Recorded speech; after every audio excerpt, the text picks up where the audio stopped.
कक्षा 10वीं वास्तविक संख्या पार्ट 3। इसमें हम अब पढ़ेंगे अपरिमेय संख्या, इरेशनल नंबर।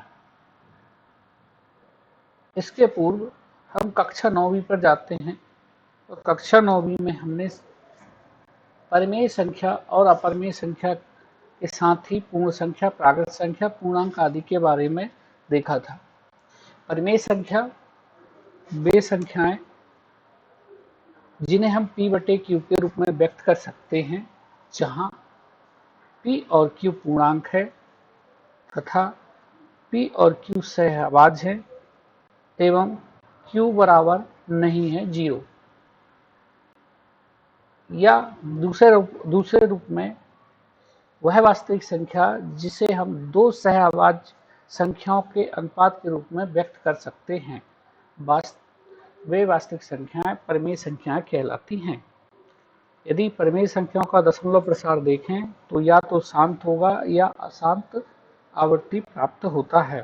और परिमेय संख्या का उदाहरण जैसे 7/2, जिसे हम यदि 7 को 2 से विभाजित करें तो हमें 3.5 प्राप्त होगा, जो कि शांत है। इसी प्रकार यदि हम 8/3 देखें तो उसका आंसर 2.6666 होगा, जो कि अशांत आवृत्ति के रूप का है। और संख्या देखें जैसे 5/8, ये भी प्राकृत संख्या है। √16 जो कि 4 के बराबर है, यह भी परिमेय संख्या है। √81 जिसका मान 9 के बराबर है, यह भी एक परिमेय संख्या है।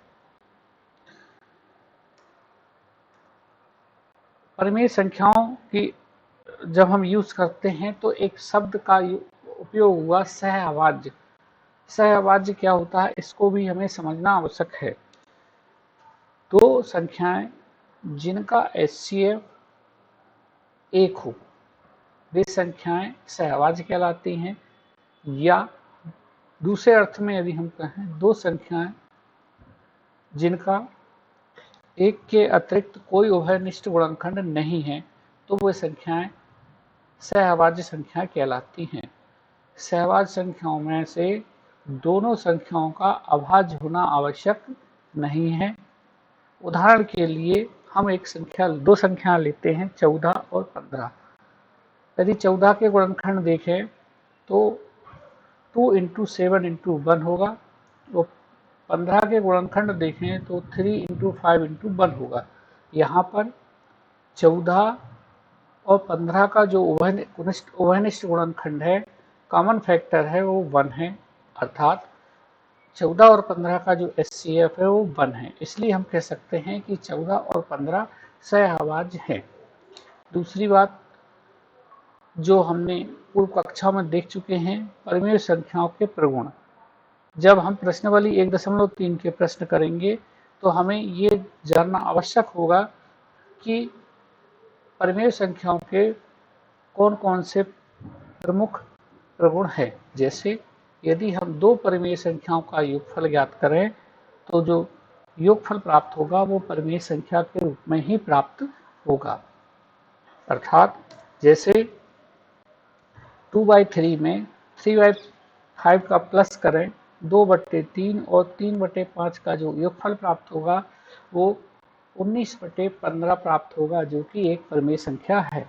इसी प्रकार हम कह सकते हैं कि दो परिमेय संख्याओं का यदि हम अंतर ज्ञात करें तो वह हमें परिमेय संख्या के रूप में प्राप्त होगा, तथा दो परिमेय संख्याओं का गुणा करें तो गुणनफल भी परिमेय संख्या के रूप में प्राप्त होगा।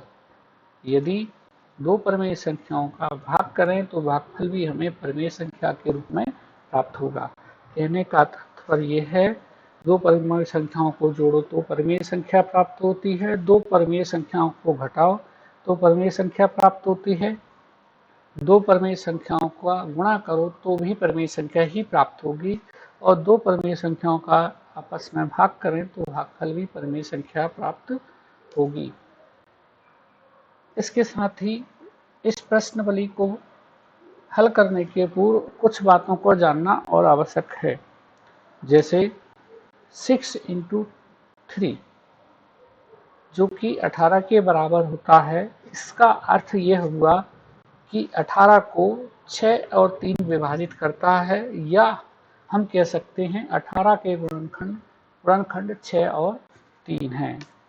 यदि 7 गुणित 2 बराबर 14, तो हम कह सकते हैं 14 को 7 और 2 विभाजित करता है, अर्थात 14 के गुणनखंड 7 और 2 हैं।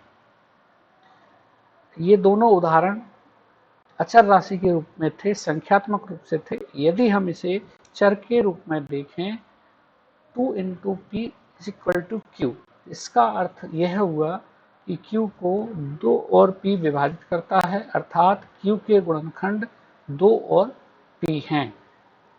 इसके साथ ही यदि हम थोड़ा सा इसे परिवर्तित करें और ये देखें कि 2 इंटू 8, यदि 2 में 8 का गुणा करें तो हमें 16 प्राप्त होता है, जिसे हम लिख सकते हैं 4 का स्क्वायर, 4 का वर्ग। इस 4 के वर्ग में या 16 के जो गुणनखंड थे 2 और 8, उसमें अभाज्य गुणनखंड अभी हमें 2 दिखाई दे रहा है, तो हम कह सकते हैं 4 स्क्वायर जो होगा वो 2 से विभाजित होगा।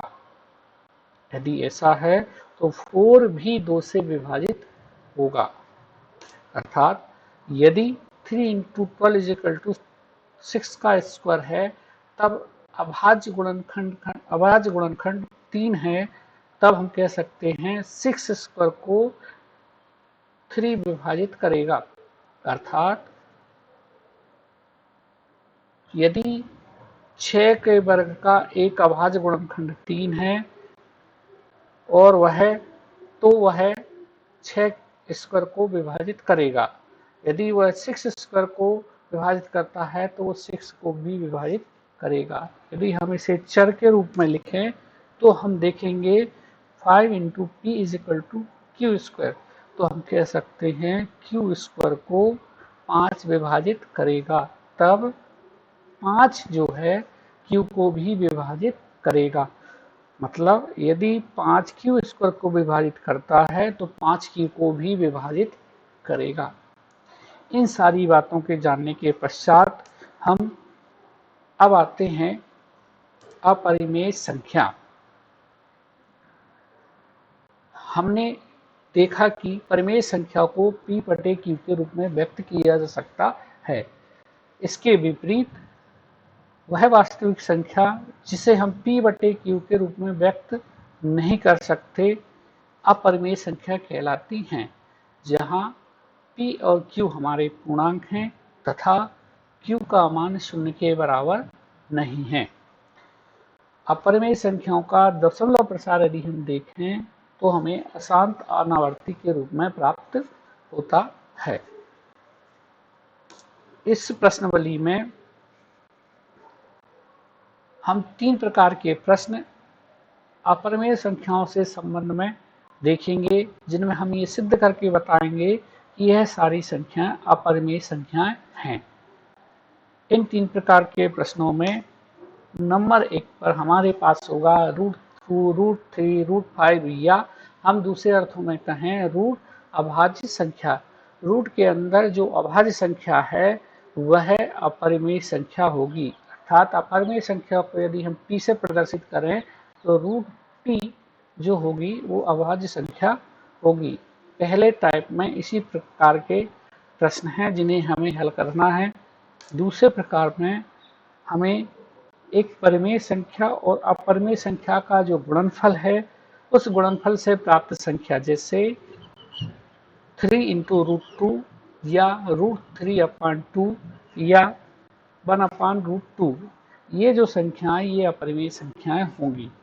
तीसरा, एक परिमेय संख्या और अपरिमेय संख्या का योग या घटाना, उससे प्राप्त होने वाली संख्या, जैसे 3 + √2 या 5 - √2, यह जो संख्याएं होंगी यह भी अपरिमेय संख्याएं होंगी। इन 3 प्रकार के प्रश्न से ये प्रश्नावली के और इसके एग्जाम्पल के सारे प्रश्न हम आसानी से हल कर सकते हैं। आइए प्रकार 1 में प्रश्नावली 1.3 का पहला प्रश्न लेते हैं, जिसमें लिखा है सिद्ध करो कि √5 एक अपरिमेय संख्या है। इसे हल करने के लिए हम मान लेते हैं, माना √5 एक परिमेय संख्या है, ये हमने मान लिया। यदि यह परिमेय संख्या है तो इसे हम p/q के रूप में या a/b के रूप में लिख सकते हैं। तो हम मान लेते हैं, माना √5 = a/b, जहां a और b दोनों पूर्णांक हैं तथा b का मान 0 के बराबर नहीं है और a और b का कोई भी उभयनिष्ठ गुणनखंड जो है गुणनखंड 1 है, इसके अलावा कोई भी उभयनिष्ठ गुणनखंड नहीं है, अर्थात a और b सहअभाज्य संख्याएं हैं। हमने माना था √5 = a/b। हमने दोनों पक्षों का वर्ग कर दिया। √5 का जब वर्ग करेंगे तो 5 होगा और a/b का वर्ग करेंगे तो a²/b² होगा। अगले स्टेप में 5 का b² में त्रिक गुणा किया तो हमें प्राप्त होगा 5b² = a²। इसको हमने समीकरण नंबर 1 डाला। इसका अर्थ यह हुआ कि 5 जो है a² को विभाजित करेगा, क्योंकि a² का मान 5 × b² है, अर्थात 5 जो है a² को विभाजित करेगा। यदि 5 a² को विभाजित करता है तो 5 a को भी विभाजित करेगा। इस बात को हमने समीकरण नंबर 2 में लिखा, जिसमें लिखा है 5 a को विभाजित करेगा, अर्थात a का एक गुणनखंड 5 होगा। a के जो गुणनखंड में 5 आना आवश्यक है, तो हम ऐसा मान लेते हैं a का मान 5 के गुणनखंड के रूप में हम कोई एक अन्य चर लेते हैं, माना a = 5c, जहां c भी कोई एक पूर्णांक है। तो a का मान जो हमने माना a = 5c, इस मान को हम समीकरण नंबर 1 में रख देते हैं। समीकरण 1 में जब हम रखेंगे तो हमें प्राप्त होगा 5b² a की जगह लिखा 5c, क्योंकि इस समीकरण 1 में a पे स्क्वायर लगा है तो 5c का स्क्वायर, अर्थात 5 का स्क्वायर 25c², तो 5b² प्राप्त हुआ 25c², तो b² हो जाएगा 25c²/5। यदि 25 को 5 से यदि हम क्रॉस कर दें तो हमें प्राप्त होगा 5c का स्क्वायर, अर्थात b² का जो मान प्राप्त हुआ 5c² के बराबर प्राप्त हुआ। तब हम कह सकते हैं कि b² को 5 विभाजित करता है। यदि 5 b² को विभाजित करता है तब 5 जो है b को भी विभाजित करेगा। इसको हमने समीकरण नंबर 3 लिखा। अब हम यदि समीकरण 2 और 3 को देखें, समीकरण 2 में लिखा है 5 a को विभाजित करता है, अर्थात a का गुणनखंड 5 है। समीकरण 2 में लिखा है 5 b को विभाजित करता, अर्थात b का एक गुणनखंड 5 है। तब हम समीकरण 2 और 3 से कह सकते हैं a और b का उभयनिष्ठ गुणनखंड 5 है, परंतु इससे इस तथ्य का विरोधाभास प्राप्त होता है कि a और b का एक के अतिरिक्त कोई उभयनिष्ठ गुणनखंड नहीं है। जब हमने 5 को परिमेय संख्या माना तब हमने ये लिखा था कि a और b का एक के अतिरिक्त उभयनिष्ठ गुणनखंड नहीं है, परंतु समीकरण 2 और 3 ये कहता है a और b का उभयनिष्ठ गुणनखंड 5 है। तो यह हमारा विरोधाभास है। यह विरोधाभास हमें इस कारण प्राप्त हुआ क्योंकि हमने एक त्रुटिपूर्ण कल्पना कर ली थी कि √5 एक परिमेय संख्या है, अर्थात हमारी जो कल्पना थी √5 एक परिमेय संख्या है, वो गलत है। तब हम यह निष्कर्ष निकालते हैं कि √5 एक परिमेय संख्या नहीं है, अर्थात √5 एक अपरिमेय संख्या है। इसके आधार पर √2 का, √7 का, √3 का और रूट के अंदर कोई भी अभाज्य संख्या या रूट के अंदर p को लेकर हम सारे प्रश्नों को हल कर सकते हैं कि वह एक अपरिमेय संख्या है, अर्थात रूट अभाज्य संख्या जो होती है वो अपरिमेय संख्या होती है। इसके आधार पर सारे प्रश्न हमें सॉल्व करना है। तो आशा है इस टाइप के जितने भी प्रश्न होंगे आप आसानी से इनको हल कर सकते हैं। अब आते हैं प्रश्न नंबर 2, जो कि एक परिमेय संख्या और एक अपरिमेय संख्या के योगफल के रूप में है, जिसमें लिखा है सिद्ध कीजिए कि 3 + 2√5 एक अपरिमेय संख्या है। इसे हल करने के लिए पूर्व प्रश्न की भांति हम मान लेते हैं, माना 3 + 2√5 एक परिमेय संख्या है। यदि यह परिमेय संख्या है तो निश्चित ही इसे हम a/b के रूप में लिख सकते हैं। तो हमने माना 3 + 2√5 = a/b, जहां a और b पूर्णांक हैं तथा a और b सहअभाज्य हैं और b का मान 0 के बराबर नहीं है। 3 + 2√5 a/b लिखा है, इसमें से हमने 3 का पक्षांतर कर दिया तो हमें प्राप्त होगा 2√5 a/b - 3। यदि जो √5 के साथ 2 गुणा में है, यदि हम इसको हम दाएं तरफ लाते हैं तो हमें प्राप्त होगा √5 a/2b - 3/2। यदि हम दाईं तरफ की राशि देखें तब a और b हमारे पूर्णांक हैं, 2, 3, 2 भी पूर्णांक होते हैं। तो दाईं तरफ की जो राशि है, दाएं पक्ष की जो राशि है a/2b - 3/2, यह पूरी राशि एक परिमेय संख्या होगी। a/2b - 3/2 एक परिमेय संख्या है जो कि √5 के बराबर है। तब हम कहेंगे कि √5 भी एक परिमेय संख्या होगी, परंतु हम जानते हैं √5 परिमेय संख्या नहीं होती।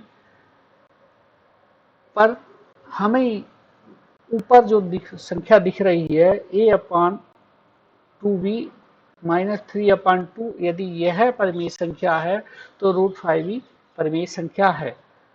इससे इस तथ्य का विरोधाभास प्राप्त होता है कि √5 एक अपरिमेय संख्या है। यह विरोधाभास हमें इसलिए प्राप्त हुआ क्योंकि हमने एक त्रुटिपूर्ण कल्पना की थी कि 3 + 2√5 एक परिमेय संख्या है। इसलिए इससे यह निष्कर्ष निकलता है कि 3 + 2√5 एक अपरिमेय संख्या है। इस आधार पर इस प्रश्नावली के और इसके एग्जाम्पल प्लस या माइनस वाले हम सारे सॉल्व कर सकते हैं, जिसमें एक परिमेय संख्या को एक अपरिमेय संख्या के साथ जोड़ने पर या घटाने पर जो संख्या प्राप्त होगी वह अपरिमेय संख्या प्राप्त होगी। इसका जो लास्ट प्रकार है उसमें हम प्रश्नावली 1.3 का प्रश्न नंबर 3 का एक प्रश्न लेते हैं, जिसमें लिखा है कि सिद्ध कीजिए 7√5 एक अपरिमेय संख्या है। इसमें एक परिमेय संख्या का एक अपरिमेय संख्या के साथ गुणा किया गया है और हमें यह सिद्ध करना है कि यह प्राप्त संख्या अपरिमेय संख्या है। पिछले 2 प्रश्न की भांति हम मान लेते हैं कि माना 7 × √5 एक परिमेय संख्या है। यदि यह परिमेय संख्या है तो जिसे हम a/स्थिति लिख सकते हैं। तो हमने माना 7 × √5 a/b, जहां a और b पूर्णांक हैं, a और b सहअभाज्य हैं, अर्थात एक के अतिरिक्त कोई उभयनिष्ठ गुणनखंड नहीं है और b बराबर नहीं है 0 के। तब 7/√5 a/b लिखा था, हमने 7 को दाएं तरफ ले गए तो √5 का जो मान आएगा a/7b प्राप्त होगा। यदि हम दाईं तरफ की राशि देखें a और b चूंकि पूर्णांक हैं, तब हम कह सकते हैं दाएं पक्ष की जो राशि है a/7b एक वो परिमेय संख्या है। a/7b √5 के बराबर है। यदि a/7b परिमेय संख्या है तो √5 भी एक परिमेय संख्या होगी, परंतु इससे इस तथ्य का यह विरोधाभास प्राप्त होता है कि √5 एक अपरिमेय संख्या है। हम पूर्व में देख चुके हैं √5 एक अपरिमेय संख्या, और यहाँ हम कह रहे हैं कि √5 एक परिमेय संख्या है, जो कि विरोधाभास है। अतः यह जो विरोधाभास प्राप्त हुआ वह हमारी गलत कल्पना के कारण प्राप्त हुआ। हमने यह माना था कि 7/√5 एक परिमेय संख्या है, जो कि हमने त्रुटिपूर्ण कल्पना कर ली थी। अतः हम कह सकते हैं कि 7 × √5 एक परिमेय संख्या नहीं है, अर्थात 7√5 एक अपरिमेय संख्या है। इस प्रकार प्रश्नावली 1.3 के 3 प्रकार के प्रश्न हैं। इन 3 प्रकार के प्रश्नों को हम आसानी से हल कर सकते हैं, इसमें कोई कठिनाई नहीं होगी। तीनों प्रकार के प्रश्न हल करिए, और यदि कोई परेशानी आती है तो कमेंट बॉक्स में कमेंट लिखिए, और इस वीडियो के संबंध में कोई सुझाव हो तो भी कमेंट बॉक्स में जाकर अपने कमेंट्स निश्चित दीजिए। धन्यवाद।